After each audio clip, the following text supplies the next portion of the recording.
Coming up on Locked On Dodgers, Joey Gallo suffered his first loss in his Dodger career, but it wasn't all bad because the Dodgers won the series and put some big offensive numbers up on Friday and Saturday. We'll get into all that. We'll get into the Fernando Tatis suspension, and we'll talk a little bit about Max Muncy, who's been hot. That's what's on tap, so make sure to keep it Locked On Dodgers. You are Locked On Dodgers, your daily Los Angeles Dodgers podcast. Part of the Locked On Podcast Network, your team every day.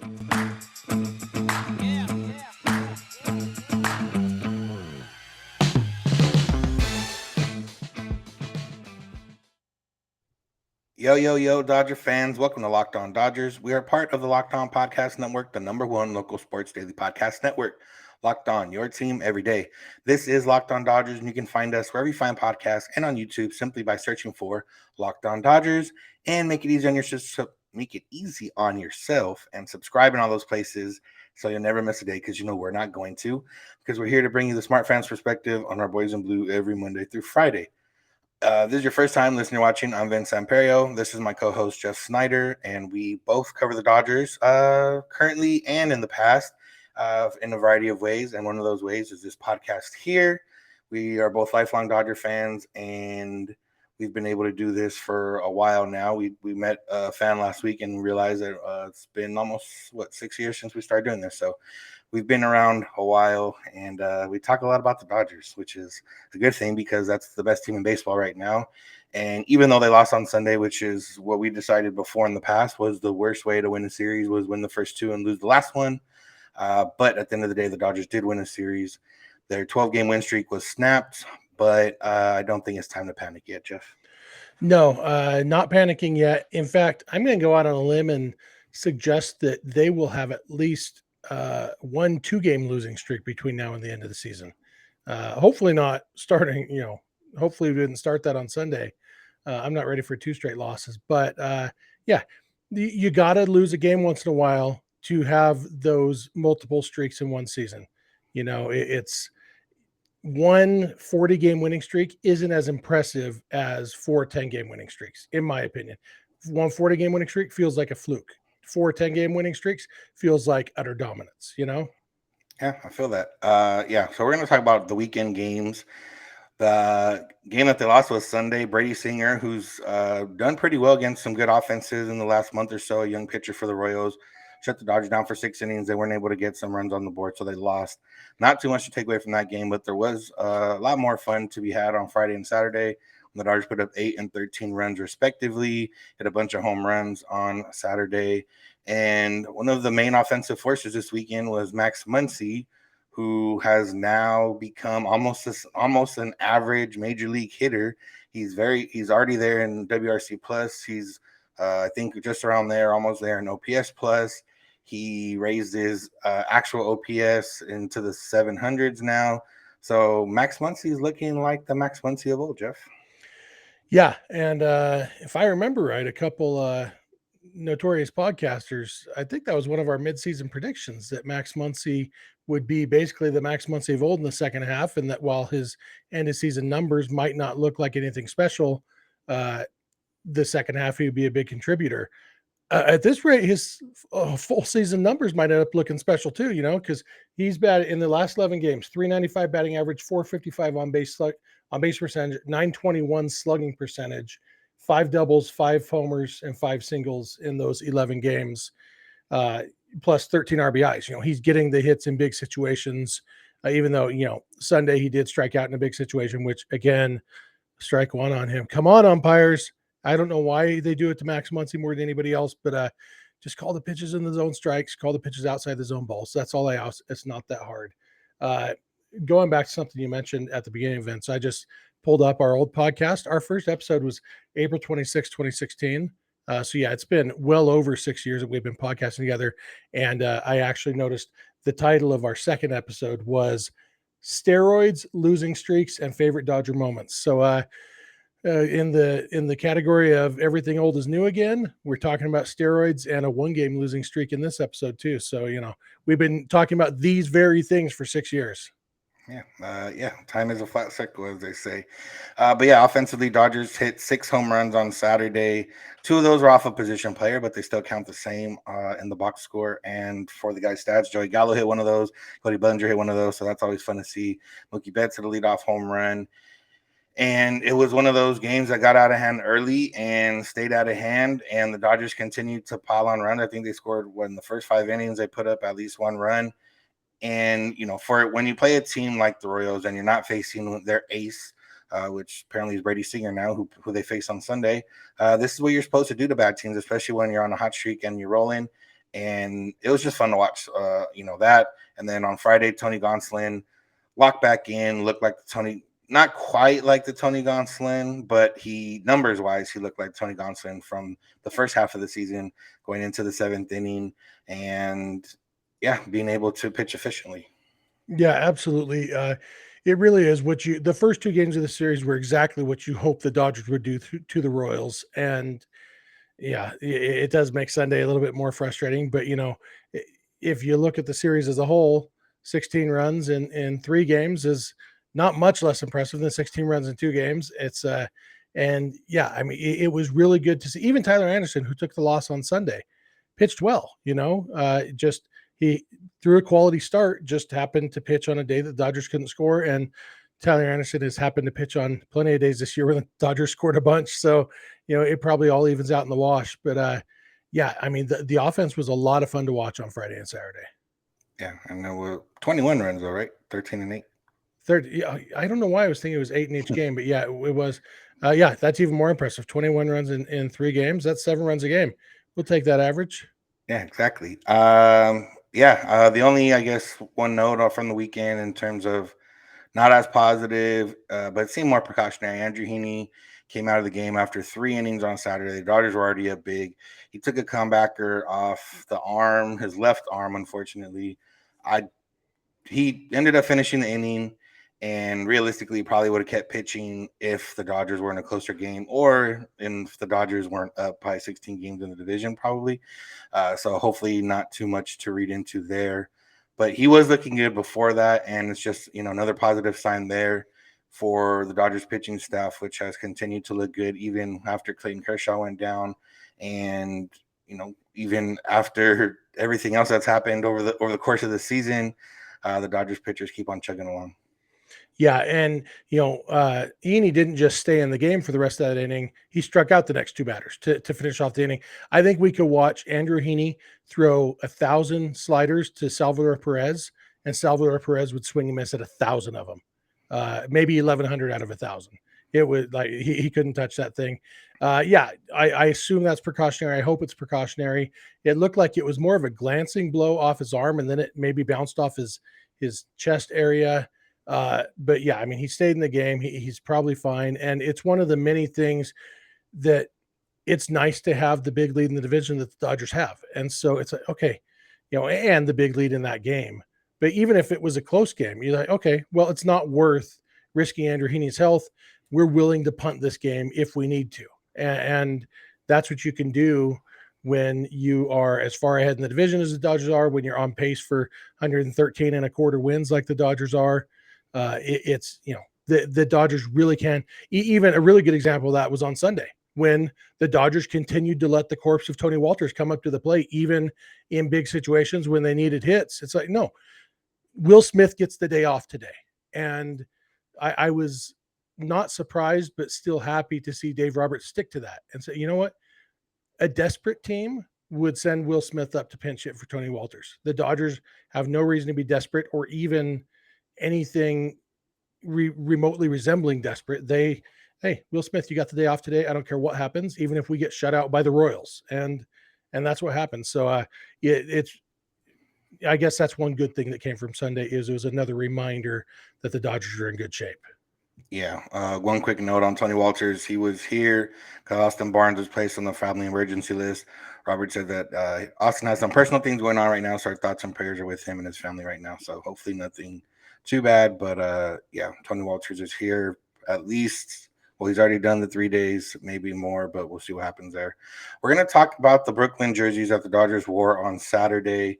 there was some mixed opinions, and some of those opinions that I agreed with weren't supposed to be those opinions if things would have went the right way. But first, let's talk about LinkedIn. You can create a free job post in minutes on LinkedIn Jobs to reach your network and beyond to the world's largest professional network of over 810 million people. Add your job and the purple hashtag hiring frame to your new LinkedIn profile to spread the word that you're hiring so your network can help you find the right people to hire. Simple tools like screening questions make it easy to focus on candidates with just the right skills and experience so you can quickly prioritize who you'd like to interview and hire. It's why small businesses rate LinkedIn Jobs #1 in delivering quality hires versus leading competitors. So, LinkedIn Jobs helps you find the candidates you want to talk to faster. Did you know that every week nearly 40 million job seekers visit LinkedIn? So, post your job for free at linkedin.com/lockedonmlb. That's linkedin.com/lockedonmlb to post your job for free. Terms and conditions apply. All right, Jeff. So the Dodgers and the Royals both wore 1955, both wore throwbacks, 1955 throwbacks. The Royals were the Monarchs, and the Dodgers were the Brooklyn Dodgers. And it was funny to me when the Dodgers posted saying, Brooklyn Dodgers, whatever they posted on social media, and it looked like the exact same jersey they have, just with a different style number on the back and no last names, and then the Brooklyn hat. And I saw a lot of people. Well, if you click into that and you were reading the replies and the quote tweets, a lot of people were saying, fire emojis and everything else and positive. And then there's a lot of people saying, oh, that's it, and things of that nature. I was more in the that's it and things of that nature on my side, just because they didn't look like they changed much. Even the Dodgers script, which was the main change from the other jerseys, seemed to look the same. It might have looked a little thinner, but nothing that was you would have to know that they were a little bit different. It worked out for the Dodgers because that's when they put up 13 runs. But yeah, Jeff, what were you thinking about that? And then we'll talk a little bit about how they were supposed to look. You're on mute. Sorry, my mute button. I was definitely with you and others on that. Like, wow, they didn't put much effort into that. And because I'm me and my instinct is always to give people the benefit of the doubt, I thought, I wonder why they didn't. And it wasn't until you and I were talking right before we hit record that I found out the reason why. And it turns out, like in most cases, anytime you think, man, the answer is so obvious, why didn't they do it this other way? Well, there's a good reason for it, or at least a reason that's not the Dodgers' fault. Maybe it's not a good reason, but it's not the Dodgers' fault, apparently. Yeah, one of the Dodgers designers on his Instagram story posted what the jersey were supposed to look like, and they had the blue piping like the old Dodgers jersey had. It had the old Dodgers script, it had the old historic, the numbers, and would have looked a lot cooler next to those KC Monarchs jerseys. But he said that seemed upset. He said this is what the jerseys were supposed to look like, and he said, I don't know why I do the research and historical accuracy if the suppliers aren't going to do what we send them, or basically something like that. And yeah, I mean, it makes sense now, I guess. I don't know if the supplier, there's the post. I don't know if the supplier was Nike. I don't know if they get, if the supplier is someone else that makes the actual jerseys. But these jerseys would have looked really slick. The ones that they had, like I said, it was mainly just the change of the Brooklyn hat. There wasn't too much change in the actual jersey. Yeah, if you are listening right now and not watching on YouTube, maybe when you get a chance, just pull up the YouTube, around the 13.5 minute mark. We have the post, the Instagram post, which includes the image of what it was supposed to look like. And yeah, it looks like the 1955 Dodgers uniforms, like what we would have expected in this situation. And it's really, really a bummer that this didn't show up on the field, especially, Bob Kendrick, the head of the Negro Leagues Museum, was in the booth with Tim and Nomar and talking about how all these uniforms are being donated. They're going to be autographed and then auctioned off, and all of the proceeds going to the Negro Leagues Museum, which is one of my favorite places in the world. It is such a cool place. Like Kansas City, it's not the kind of place that you think, I can't wait to go back there again. I cannot wait to go back to Kansas City, at least in part because of the Negro Leagues Museum. It's so awesome. And, even the uniforms they did wear, it's gonna, if you can get a Mookie Betts jersey, that even without the name on the back, so you can tell it's something special and it's autographed by Mookie, that's going to fetch a lot of money.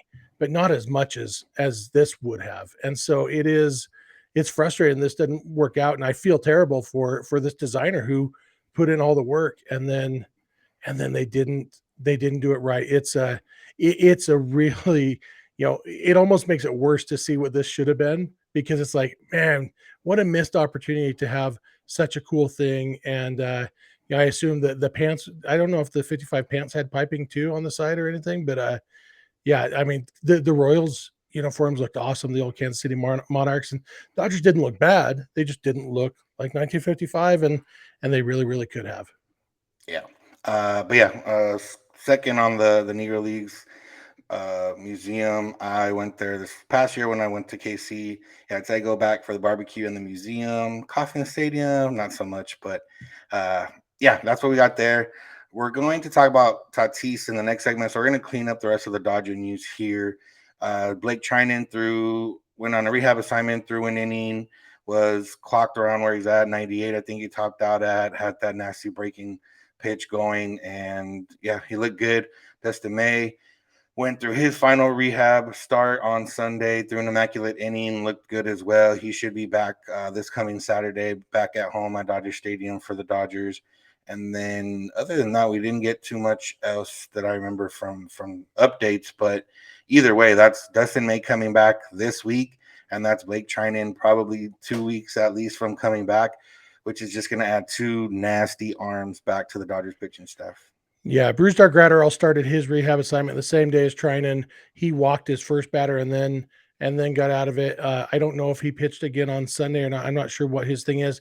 They're expecting Graterol back the end of this month ish, and Treinen the beginning of September. So Graterol's maybe a week ahead, probably just because Graterol's been out a month and Treinen's been out 4 months, and so he needs a little bit more time to get built back up, even to go, one inning consistently on back-to-back days or whatever. But yeah, those reinforcements, especially seeing Craig Kimbrell being Kimbrellish a little bit again this weekend, it's it'll be nice to have Graterol and Treinen back. Somebody was asking me about Kimbrell today, about how I keep saying he's got good stuff, so I still think he's going to turn it around. And I admitted on Twitter, the further we get into the season, the less confident I am that he will. I still think his stuff is really good. It's a command issue, but it's also been 4 months and the command hasn't been consistently. He's had good outings here and there, but I mean, his command isn't what it is. And having Blake Treinen, who actually has closer experience, personally, if Kimbrell doesn't figure it out enough to be the closer in the postseason, I hope they don't use a closer in the postseason. I hope they just say, we've got a bunch of good relievers and we're going to deploy them as we see fit.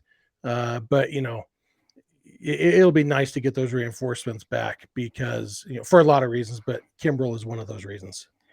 Yeah, one of the guys that's also been on rehab assignment is Edwin Rios. I guess real quick, we have to talk about, looking at the Dodgers roster, there's not a for sure person that you say you send down for Edwin Rios right now. So what do we think the Dodgers are going to do with Edwin Rios? Yeah, I can't remember if I talked about this in my solo episode on Friday or not, but I know I've talked with friends about it anyway. I think Rios, when his rehab assignment's up, he's going to stay in Oklahoma City, just be optioned there. He has options remaining, and he needs to be hitting every day. And we talked even earlier this year before he got hurt about how they might need to option him just to get him at bats. And I think there was more of a path to at bats on the big league team then than there is now. And so, yeah, I imagine he'll keep playing every day in AAA, and they'll keep giving Joey Gallo a chance to see if he can really figure it out. Gallo hit another home run this weekend, but it doesn't count because it was off a position player. Obviously it counts in the stats, but it doesn't count as far as determining whether the Dodgers have fixed Joey Gallo. The one on Wednesday definitely counts, but the one over the weekend doesn't. It was like, I actually said out loud when he came up, I said, okay, it's a position player. And Joey Gallo does three things. He walks, he strikes out, and he hits home runs. So he's not going to strike out. So he's either going to walk or he's going to hit a home run. And he did. But Joey Gallo needs more time to really see if he is something that the Dodgers can use in October. And if he's not, Edwin Rios, having gotten at bats every day, playing regularly in AAA, will be the best thing for the Dodgers in October, having him, ready to go. Yeah, it sucks a little bit for Rios, but that's just the nature of the game and how things go. Hopefully, won't make his way back on because somebody else gets hurt, but that always remains to be seen with the Dodgers. So we'll see how that goes. And yeah, that's it. Dodgers getting some guys back on the pitching staff. Edwin Rios might be staying in OKC. So that's what we got there. Next segment is about Fernando Tatis and his injury and just, in the grand scheme of things, how, for the Dodgers, for Major League Baseball, for the Padres, for everything else, how that all works out. But first, BetOnline.net is the fastest and easiest way to check in on all your betting needs. Find all your favorite sports and events at the #1 online source for odds, lines, and games.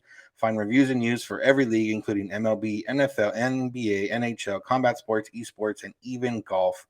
BetOnline continues to be the top online resource for all your sports wagering information. From live in-game betting, scores, and podcasts, they have you covered. Head to BetOnline today on your laptop or mobile device to learn more about the action that's going on. BetOnline, where the game starts. All right, Jeff. Yeah, I think I said Tatis's injury, but Tatis's suspension is what we're actually talking about. The injury was all but over for him, and he's still not going to be able to play because on Friday we found out that he violated Major League Baseball's PED policy. He's been suspended for 80 games. That's the rest of this season, however many games the Padres play in the postseason. And then they would, whatever that is, subtracted from 80 is how much he's going to miss next season. For the Dodgers, doesn't mean too much for the regular season. Might shift a little bit things in the postseason if the Padres make it, just because obviously they won't have to face Tatis if they do play the Dodgers in October. But just for the Padres, for the grand scheme of things in baseball, and just shock. You don't expect to see one of the stars in baseball get popped for this. He said that it was a result from something he took to treat ringworm.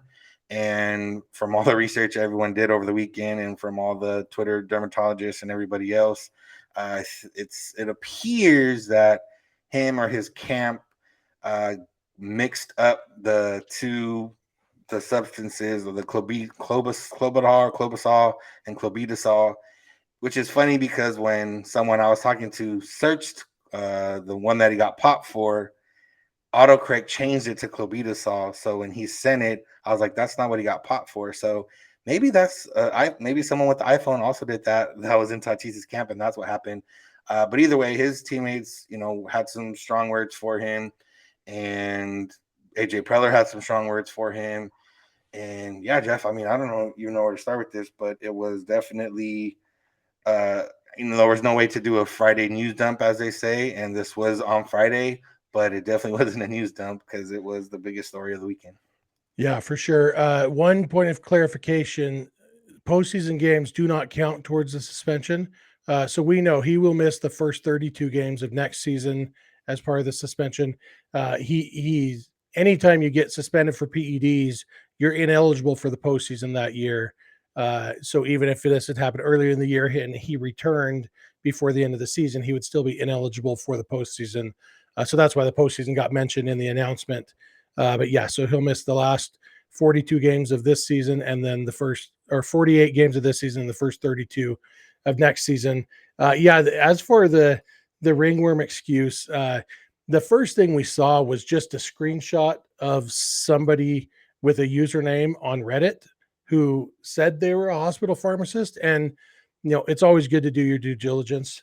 But he said, I am a hospital pharmacist. You're not going to believe this, but he's full of what might be in ringworm treatment is clobetasol, a corticosteroid like hydrocortisone. Clostebol is an anabolic steroid that would never be put in topical treatment for ringworm.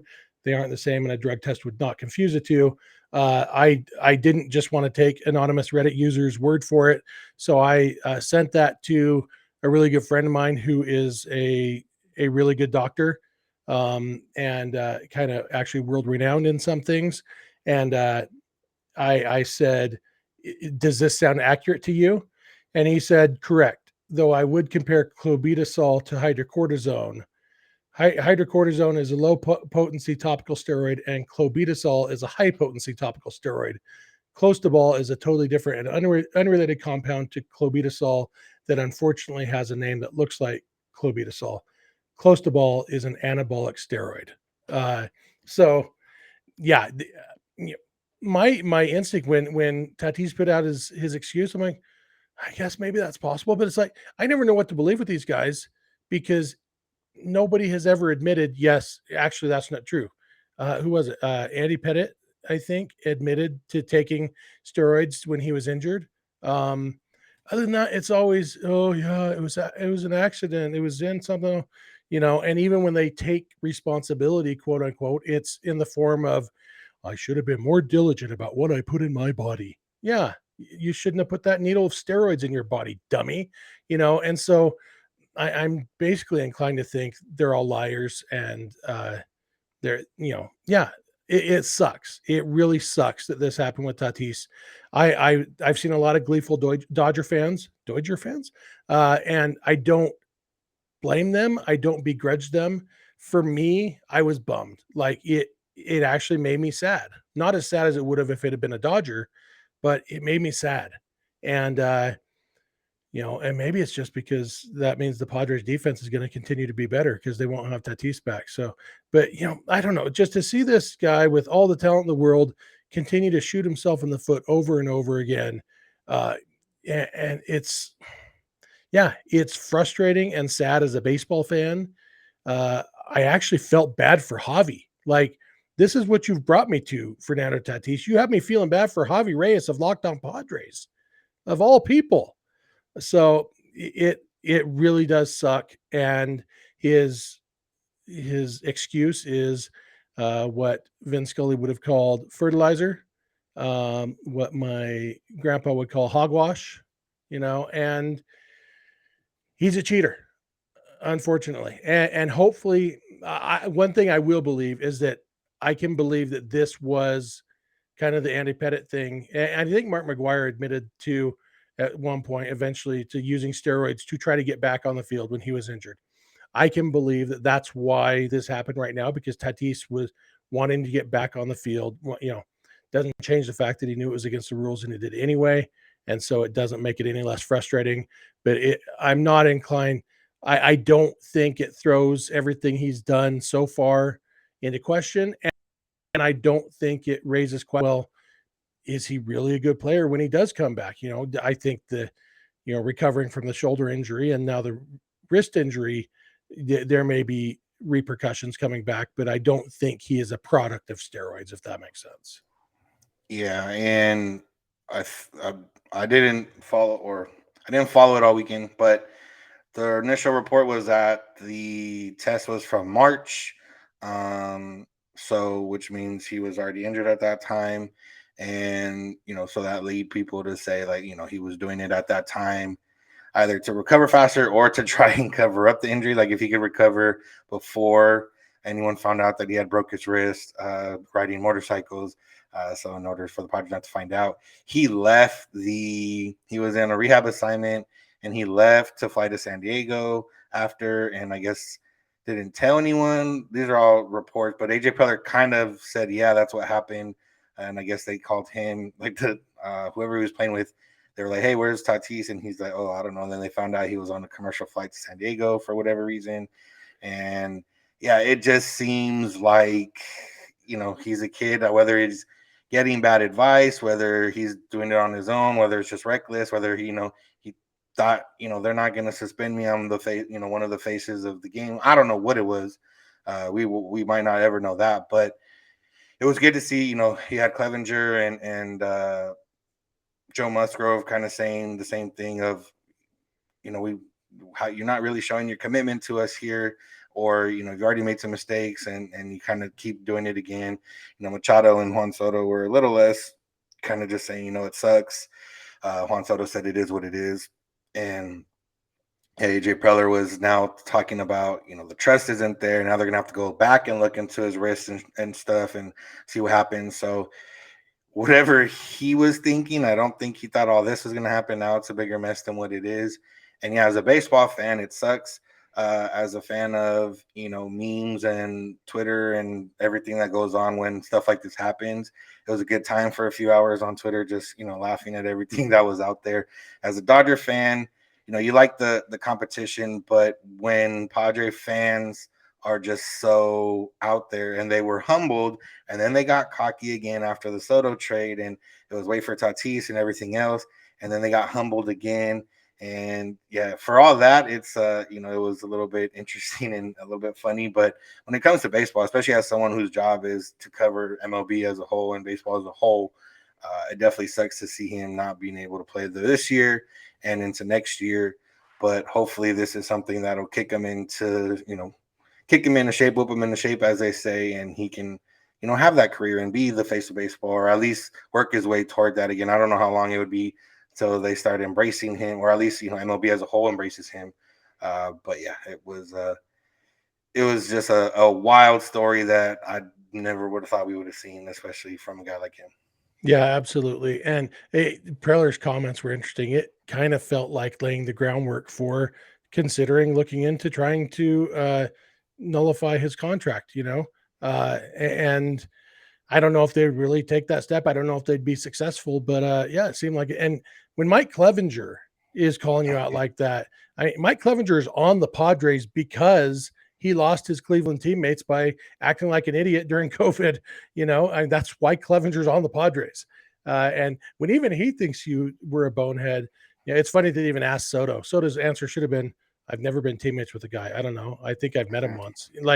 It's funny they asked his opinion, but yeah, it's the Padres response was interesting. And little sneak peek, if you do want to listen to Javi on Locked On Padres talking about it, I actually peeked in and watched him recording tonight, and he was talking about how if he was the Padres, he might consider at least answering a call if somebody was looking to trade for Tatis, which is a big change from last year for sure.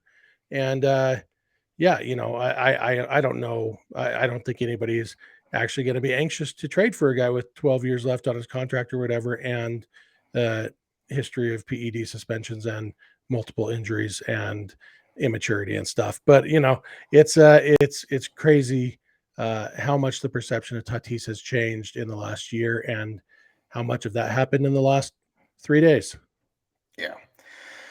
All right, that's enough about Tatis. I doubt we're going to talk about him the rest of the year unless he has a press conference or something and clears up his story or does something like that. So that's all for today, Jeff. Unless you have anything else you want to add. No, it's nice to be back in my office with my bobbleheads behind me and my camera working and my microphone working. So nice talking to you guys. Yeah. One thing real quick. So Dodgers play the Brewers. The Brewers are currently chasing the Padres for the third wild card spot, and still close enough with the Cardinals for the division.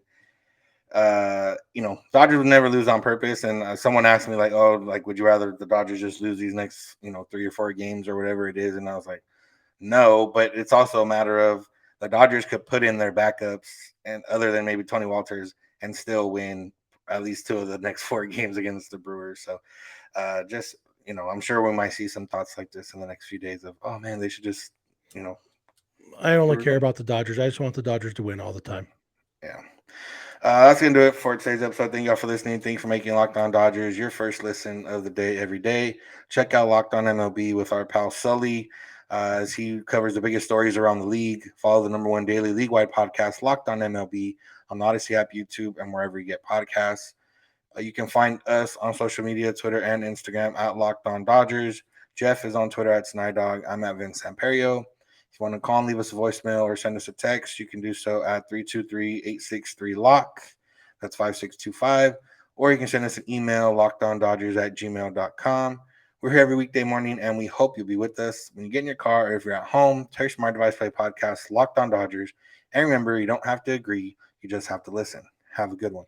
We'll talk to you tomorrow.